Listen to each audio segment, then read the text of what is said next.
وشوشه الاستفتاء الوهمي. انت يا ابني شغال عند واد اسمه علاء الكحكي نصاب، نصب عليا انا شخصيا.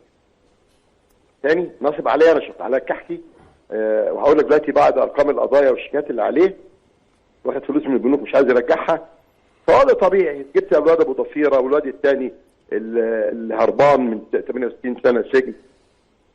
انت عامل استفتاء وهمي. اولا لا يشرف اي حد في نادي الزمالك، لا يشرفه انه يجي يستلم جائزه وهميه من عيل شغال عند واحد نصاب. اشكرك على هذا القرار. اشكرك. لن يحدث. اشكرك ان لاعب. وبعدين خلي بالك، انت ليه الجايزتين بتاع المشرف على الكوره عشان امير مرتضى حذفتها؟ نعم. واحسن رئيس نادي.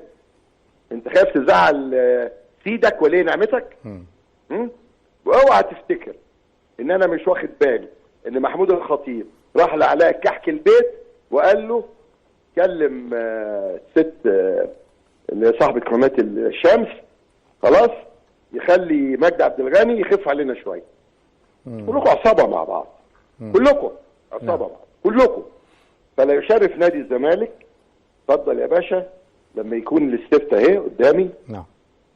ثانيه واحده كده بس. ادفع الفلوس اللي عليك الاول يا اخ علاء. ده انت نصب عليا انا. نعم. الافضل حارس مرمى مع احترامي طبعا لمحمد الشناوي، اولويه في الحجز والصرف، لانك فلوس الدوله. حضرتك رئيس الضرايب بتاع العجوزه والجيزه، روح خدهم من البنك وهياخدهم من البنك. الفلوس المحجوز عليها مصلحه الضرايب هتاخدها، لان ده دين سابق ومقدم لاي دين واحد شخص في الشارع. يبقى انا 60-70 مليون جنيه كانوا على ضرايب على ممدوح عباس، الضرايب هتاخدها. ودي مفاجاه النهارده. ممدوح عباس يجي لك سكته قلبيه ونخلص منك المحامي بتاعك. تمام. وفي خطاب رسمي اهو. تاني يا باشا اهو.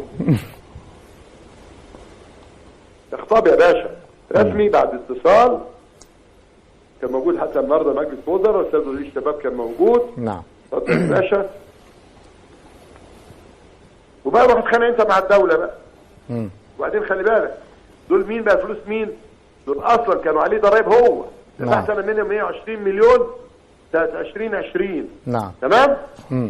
ثانيه واحده دي اهو. في الفيديو الشهير طبعا ولقائك مع الدكتور محمد معيط وزير الماليه. راجل محترم. نعم. اتفضل يا باشا. قلت لك مش تاخد ولا مليم.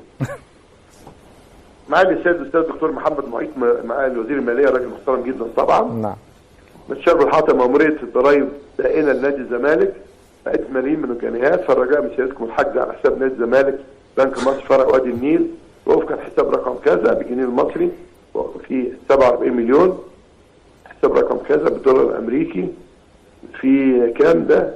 335 ألف دولار باليورو كذا. تمام.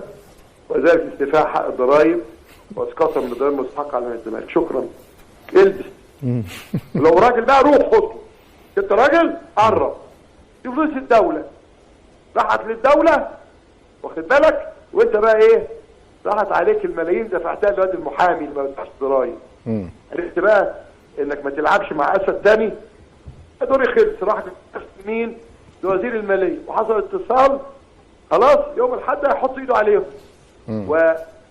والمديونيه بتاع الضرايب منات والحاجات الدوله مقدمه على اي مديونيه في الحكومه. شكرا. فلوس دوله راحت للدوله. خلاص. شكرا يا ممدوح عباس على حسن تعاونكم معانا، ان احنا سددنا 60-70 مليون هم للضرايب. مين اللي كانت عليه كده؟ كده كانوا يدفعوا بالظبط. انما يا باشا حق الدوله ما بيضيعش، وحق الزمالك ما بيضيعش. اكيد. واوعى تلعب مع راجل قانون بيقولوا ده من احسن يعني المحامين في الوطن العربي ومصر كلها. كان رسمي راح وزير الماليه خلاص لازم يوم السبت والحد بالكتير بيخطر البنك بيقول له لا الفلوس دي بتاعتي انا عايزها، وصاحب الفلوس تاني، لان دي لو في كذا مديونيه تاني كذا مديونيه لاشخاص وهيئات مؤسسات تبع الدوله، مؤسسات الدوله بتبقى مقدمه على فلوس اي شخص. شكرا. لسه ممدوح عباس ولسه. فانا قلت لك امبارح مش هتاخدهم. انت مش هتاخدهم عشان مش بتوعك. ده الجزء الاولاني. لو حد عنده تعليق في الجزء الاولاني انا تحت امره. موضوع النقد بس انا عندي استفسار ان احنا مكملين